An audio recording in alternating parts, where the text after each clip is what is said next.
A very good evening to you and welcome to Ebru Africa Prime Time News. My name is Michelle Morgan. It is, of course, the 19th of September 2014. Let's take a look now at stories coming up this hour.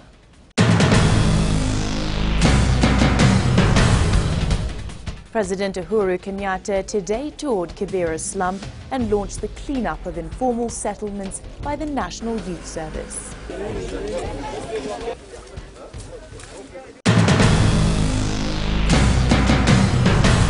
Across the regions, the highest level of rejection is in Central Province at 80%, 13% supported. The latest Ipsos-Synovate survey indicates that over 50% of Kenyans are in fact opposed to the referendum.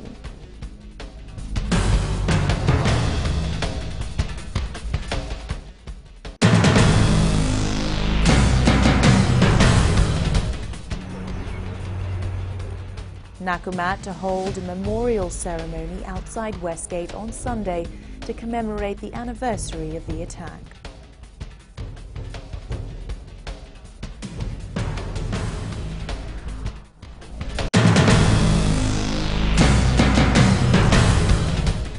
Ken OTP 0130-0507. It's at tab 27. Submission of new evidence in the case against Deputy President William Ruto as the defense begins to cross-examine witness 23.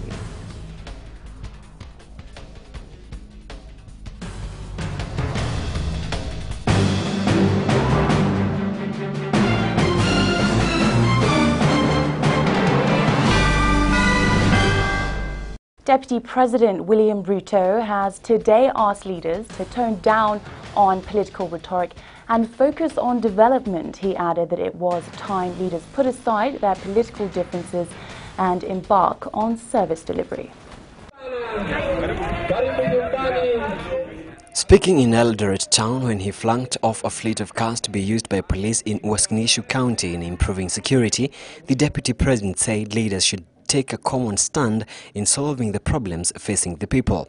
It is a historic moment for us, and we stand at a historic moment to transform our country by working together and working in harmony so that we can create a nation that benefits all of us. Wakati tunasema tunapiga hatua ya kwenda mbele, hatutaki watu wengine wabaki nyuma. Tunataka tuende mbele pamoja. The county governor took a jab on some of the governors who are calling for a referendum and asked leaders to embrace mutual respect so as to achieve development for the people, and that majority of the governors are opposed to the referendum. Tunataka tuheshimu rais ya Kenya, naibu wa rais, na sisi wengine pia tutaheshimika kwa kuheshimu wengine. Na kwa hivyo tunataka tuungane. Na kuambia position yetu ni hakuna referendum. Mimi nasikia watu wengine wanasema Council of Governors. Hiyo ni Council B. Ile Council of Governors A, they are not supporting referendum. Hivyo mtu asiende kwa chukua akisema Council of Governors hakuna kitu kama hiyo. The Deputy President directed that all vehicles donated to the county governments be surrendered to police or the government for proper utilization and coordination. 10 vehicles were handed over to the county. A new survey released by Ipsos Kenya shows that 54% of Kenyans are opposed to the national referendum being pushed by the Cord Coalition and the Council of Governors. Now, speaking during the poll release, lead researcher Tom Wolfe said most of those opposing the referendum cause mostly said it was because it was costly. Retire from politics, support the referendum. Research company Ipsos Kenya has released a new survey showing that most Kenyans are opposing the referendum agenda. According to the polls, 54% of Kenyans said they are against the referendum, while 38% drummed their support for it. And as you can see at the moment, a clear majority of Kenyans are against a referendum, and only 38% want one as of now. We did not ask people to make a distinction between the two initiatives, because a month ago when we finished designing the questionnaire, we weren't even sure if the governors, they had been invited to State House to try to compromise. We thought that might be put aside. The poll released on Friday morning shows that most of those against the referendum said it will be costly and has already been politicized. However, the 38% who are supporting it say they are rooting for an increase of funds down at the counties. Across the regions, the highest level of rejection is in Central Province at 80%, 13% support it. And the lowest level of rejection is in Nyanza, where 57% support it, but still far, far from everybody. The polls conducted between the 24th of August and the 1st of September also shows that 69% of Kenyans support devolution, 26% more than those opposing the referendum calls. Most of the supporters cited a guaranteed equitable distribution of resources and increased public access to resources as their reasons for supporting it. However, 28% do not support devolution, with claims that politics has already taken center stage in the whole process. Then we asked, why do you support devolution among those who do? The 76%. And the two most frequent answers we got, this was multiple response, a more equitable distribution of resources and better access of the public to these services. Only 2% couldn't give a reason. For those who oppose devolution, they're much more evenly divided, keeping in mind it was a multiple response, where slightly more than half says it's causing unnecessary political divisions, and at the same time, devolution is costing too much. The referendum question has been on the spotlight for quite some time now, with the President and the Jubilee government opposing it, with claims that it will sum up to wastage of public funds. The CORD coalition, on the other hand, are going around the country collecting signatures as a way of drumming up support for the referendum that they initiated during the Sabasaba rally in July. This new survey by Ipsos Kenya has posed a challenge not only to the CORD coalition but also to the Council of Governors who are championing for a referendum, especially with the devolution question. Now their work here is to convince Kenyans on why they need a referendum, especially now when most think it will lead to wastage of public funds in such times when high cost of living is a major worry. For Ebro Africa News, I am Akisa Wandera in Nairobi. President Uhuru Kenyatta today met with ambassadors representing countries across Africa at State House in a move aimed at strengthening intra-African trade and enhancing the relationship between Kenya and other African nations. Yeah? Happy. Wonderful. The head of state, together with the deputy president, held a friendly meeting with African ambassadors in Kenya to create a rapport that is expected to strengthen relationship between African countries and in turn enhance intra-African trade, as well as help solve common problems that the continent experiences. And the people of this continent. Uhuru said that it's time for Africa to stop depending on the rest of the world for help, but rather pull together the limited resources they have and work in solidarity to change the lives of the African people. The only people who have an obligation to help is ourselves. And that is where we must begin. And we must begin to put our resources, no matter how scarce, into these joint efforts. We must begin to jointly work together on research, on things that affect us. We can't wait for people out there to come and give us a solution to malaria.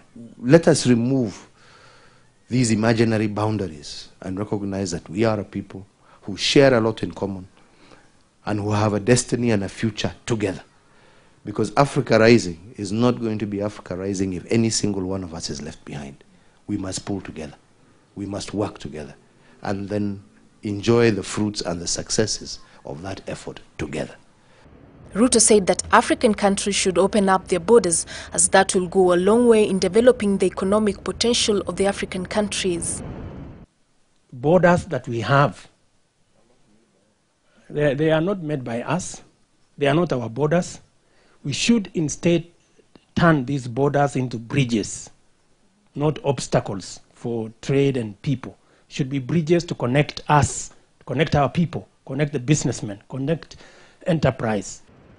The African ambassadors and high commissioners acknowledged Kenya's effort in promoting intra-African trade and investment through the standard gauge railway and Lapset project that is expected to immensely contribute in integration of economies of the countries in the region.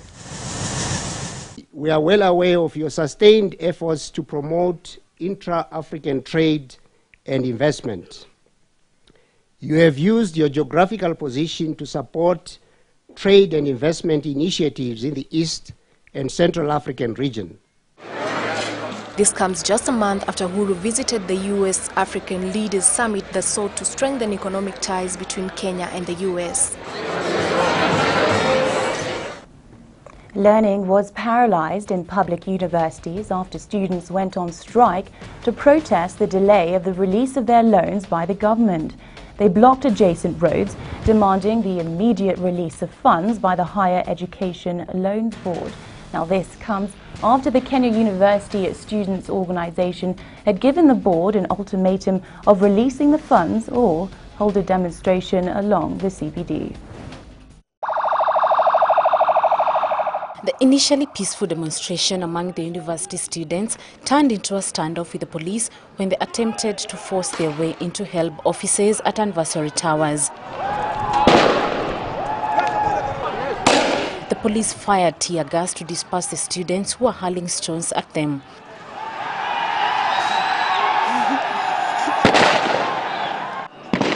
Some of the students were caught on the wrong side of the law and defended themselves, saying they were walking past the demonstrations and were not involved in any way.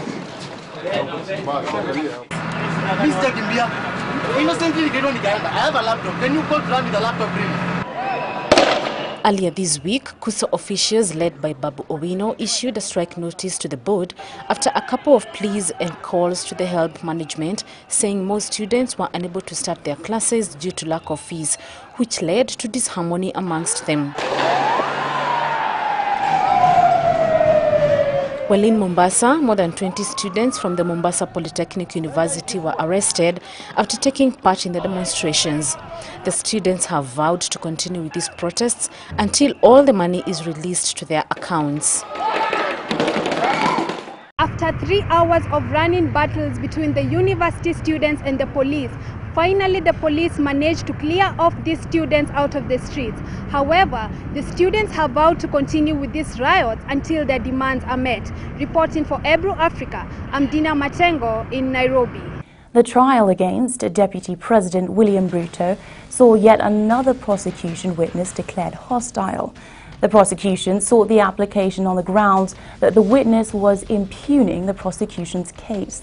The defense, on the last day of trial this week, went to an extensive cross-examination with the prosecution witness at 23, as the prosecution made new documentary evidence submissions. Your Honor, the 55... The trial of Deputy President William Ruto at The Hague today saw the prosecution submit quite a docket of new documentary evidence to the court. Now, the defense started their cross-examination of the witness as defense counsel Hooper sought to dispute the existence of an ODM meeting following the December 20th gathering at Huduma Center in Kabarnet. Ken OTP 0130-0507, it's at tab 27. Ken OTP 0130-0540 at tab 22. Ken OTP 0130-0563 at tab 23. And Ken OTP 0130-0566 at tab 24. The document KEN OTP 01140469 will bear the number MFI T OTP 00164. The significant part of the trial today and this week has been spent in private session, contrary to the last week. The trial this week has been relatively uneventful, as both the prosecution and defense have been deep in examination and cross-examination with the newest witness to take the stand. To the prosecution. Ruto and Sang are on trial on 3 counts of crimes against humanity, each for their alleged roles in the bloodshed that followed the December 2007 presidential poll. President Uhuru Kenyatta today toured Kibera in Nairobi to launch the cleanup of informal settlements by the National Youth Service. He toured the cleanup exercise and committed to improve the living standards in the area. The president, who was touched by the filthy situation in Kibera and other informal settlements, said the national and county governments will work together to improve the living conditions of inhabitants. He said the sanitation program undertaken by National Youth Service graduates will engage the local youth to develop and transform them into productive citizens. The president, who was accompanied by Devolution Cabinet Secretary Anne Weguru, Nairobi Governor Evans Kidero and National Youth Service Director Nelson Githenje, commended youth in the area for abandoning unlawful activities to engage in productive work. The president assured that the cleanup program will be rolled out to other areas to improve on sanitation in all parts of the country. President Kenyatta assured Kibera residents that the national and Nairobi county governments will work together to install street lighting in the slum. He promised to open up the roads cutting across the slum to enable residents to access services including firefighting equipment in case of fire.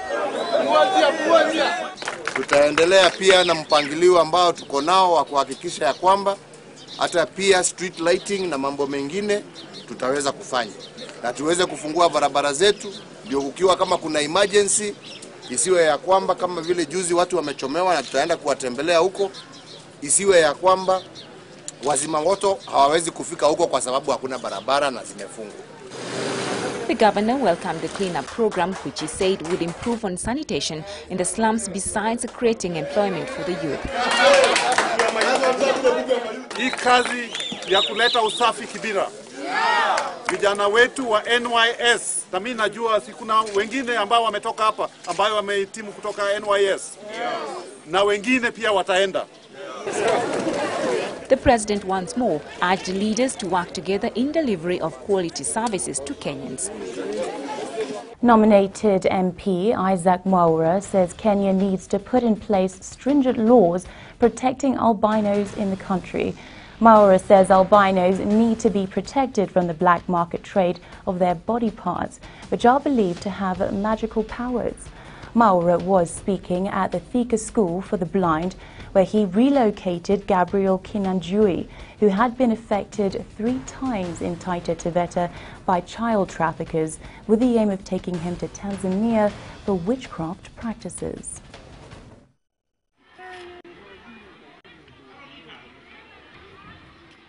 Albinos in East Africa live in fear of witchcraft moneymakers. They look at every day as a challenge. It's a challenge to protect the skin from a merciless sun which can easily cause painful burning. But harder than all of those challenges is the daily challenge to stay alive in a society willing to murder albinos for profit. Albinos have been killed for their body parts that are then shipped out of the country for ritual purposes. The illegal trade has created fear among albinos in the country. Albinos are regularly being smuggled to Tanzania, where they are killed for their body parts. Na hili jambo limekuwa limekithiri sana tangu mwaka 2007 na ni jambo la kutamausha sana. Sijui kwa nini watu wanamotisha wa kuweza kufanyia watu kama sisi vile. Na sisi pia sio watu ambao ni wa Mungu ambaye ni mchache kuliko miungu ile mingine yote. Sisi tumezaliwa kama wale wengine. Since there are no laws or policies against witchcraft in any of the countries in East Africa, the demand for albino body parts continue unchecked. As a result, there is widespread panic and insecurity among people with albinism. Nominated Member of Parliament Isaac Mwaura says that people who harm albinos need to be taught a good lesson by the law. Mwaura is among some MPs under the Kenya Disability Parliamentary Association who are seeking to amend the Persons with Disability Act to propose stiffer penalties for such atrocities and protect albinos. We do not have an East African law that criminalizes, that outlaws these kind of practices. So we would want the East African Legislative Assembly to pass a law in that regard, and also to have policy statements, policy pronouncements by the 5 heads of East African states about this issue, because we've not had a collective pronouncement of this issue. Across the board, Gabriel Kinyanjui is among albino children who have been a target for the black market. Living in Taita Taveta with his parents and grandfather, child traffickers have been in several occasions trying to abduct him with an aim of taking him to Tanzania for witchcraft practice. And so every day, Gabriel would be escorted to and from school and be watched while playing. Na yale mateso nimepata mimi kwa kubeba mishale marungu ni mengi. Sababu ameenda mara 3. Hata nikiwa na huyo mtoto wangu shambani siendi. Hakuna mahali naenda, nikimpeleka shuleni asubuhi saa 7 nimrudie. Maana hii tulikuwa tulali, sisi tunamlinda kwa mishale. Ndio angalau tunajua kwamba sasa hatuna kinga ingine ambayo tunaweza kujikinga nayo. Today, Gabriel felt a sigh of relief as he walked into the compound of Thika School for the Blind, where he had been relocated by the Albinism Society of Kenya for safety and learning purposes. Na kumpeleka nyumbani hata hakuna nafasi ya kuweza kuenda kutafuta chakula, ni kumulinda ule mtoto, maana hujui kwamba hao watu ambao watoka Tanzania wanatafuta albino watakuja saa ngapi, ama saa yote wewe unakaa na uoga. Kwa hivyo mimi nashukuru hivi leo tutalala usingizi kwa maana mtoto atakuwa mahali pa usalama.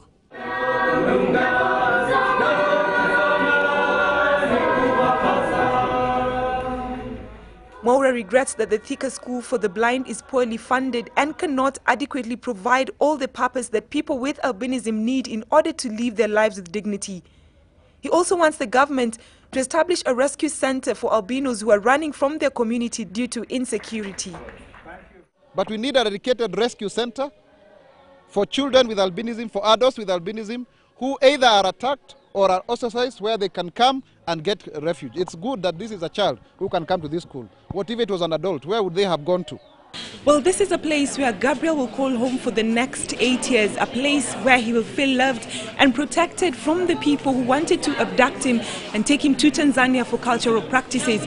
And now the East African community has the mandate to put up stringent measures that will protect children such as Gabriel from the abductors. For Ebru Africa TV, I'm Brenda Zeda at the Thika School for the Blind in Thika. Kenya will mark 1 year since the Westgate terror attack on Sunday. Regional retailer Nakumatt Holdings will spearhead the memorial. A memorial candle will be lit outside the Westgate shopping mall at 12 noon on Sunday, a day that is coincidentally the World Peace Day. Interdenominational religious prayers will be held across all the Nakumatt supermarkets across East Africa. According to Nakumatt Holdings Managing Director Atul Shah, the supermarket will commence prayers at 9 a.m. on Sunday. A moment of silence will also be observed where staffers will light a memorial candle outside the Westgate shopping mall at noon. Earlier this week, the First Lady Margaret Kenyatta attended the opening of a 2-month-long exhibition in memory of the victims and survivors of the Westgate shopping mall terrorist attack, where she expressed solidarity with those who lost their loved ones in the attack and said that such heinous attacks will not break the spirit of Kenyans. The exhibition was put together by a filmmaker by the name Arjun Kohli. He has also put together video testimonials from bereaved families, survivors and hospital staff. A special website, www.westgatememorial.org, has also been set up for the memorial. All these activities will culminate to a moment of reflection, healing and, more importantly, forgiving. The horror, the pain and the tears on that fateful day brings back memories of one of the darkest days in Kenyan history. Now, the family members who lost their loved ones and the hundreds of victims on that fateful day will be joined in by millions of other Kenyans in observing moments of silence in remembrance of the over 60 lives that were lost. Reporting for Ebru Africa in Nairobi, I'm Sam Gakunyi. With almost 76,000 Nigerian Muslims expected this year at the Hajj in Saudi Arabia, Nigerian authorities have put in place extra security measures to allay fears that pilgrims would spread Ebola outside the region. According to Saudi authorities, the 2 million people are expected at the Hajj next month, and more than 6,000 pilgrims have been checked by the operation backed by the World Health Organization and approved for travel in Lagos so far. Nigeria is the only country of the 5 in the region affected by the mass outbreak of hemorrhagic fever that has been given permission to send its pilgrims to Mecca for the world's largest gathering of Muslims. At the Hajj cargo terminal at Murtala Muhammed International Airport in Lagos and at other departure points across the country, that means a 3-tier health screening check before they are even allowed to board the plane. The idea behind the screening of all passengers in and out of Nigeria is basically to make sure that, one, Nigeria does not export any case to any country, and at the same time we do not import any case. So it's part of that overall role that Nigeria is playing in trying to make sure that this does not become a problem. That's why the Port's Hajj screening is going on. Port's Health Authority used contactless thermometers to check the travelers' temperatures. Fever is one of the symptoms of the virus. We have in strategic places running water with soap for all pilgrims to always wash their hands. Very simple hygiene rules, and we ensure that that is done. And we also encourage those who can afford it to take sanitizers if they can, and wet wipes. One pilgrim, Afolabi Inabo, said she was sure the measures would work. No, Ebola cannot spread because we have sanitizers to wash our hands, we have soap, we have masks, we have gloves that we use. So Ebola cannot spread in this area. Some 35,000 pilgrims have already undergone the same procedure, while both the state and federal governments in Nigeria have carried out health checks even before the pilgrims get on the bus.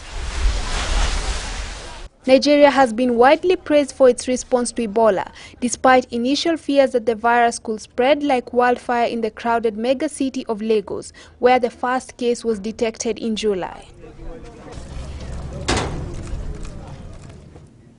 The UN Security Council has declared Ebola a threat to international peace and security and adopted a resolution calling on states to provide more resources to combat the outbreak. UN Secretary-General Ban Ki-moon said he will create a special mission to combat the disease and deployed staff to the worst affected areas. United Nations Secretary-General Ban Ki-moon warned an emergency meeting of the Council that the number of Ebola infections was doubling every 3 weeks. More than 2,600 people have now died in the worst Ebola outbreak on record.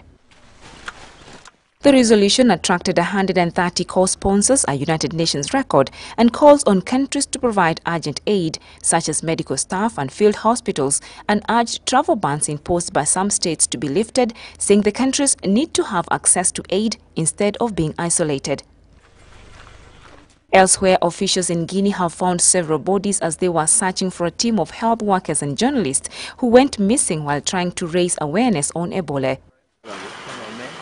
The aim of the move is to keep people confined to their homes while health workers isolate new cases and prevent Ebola from spreading further. Critics say the lockdown will destroy trust between doctors and the public. Meanwhile, a British nurse who recovered from Ebola has traveled to the United States to donate blood to try to save the life of another victim of the virus. As a survivor of the disease, the nurse could help the victim recover by donating his blood, which will now contain natural antibodies that can help protect against Ebola. It is now time for a short break, but don't go too far. Still to come. Scotland votes to remain part of the United Kingdom. We bring you reactions and sentiments from both sides. And a suicide bomb attack in Baghdad kills 16. All the details coming up.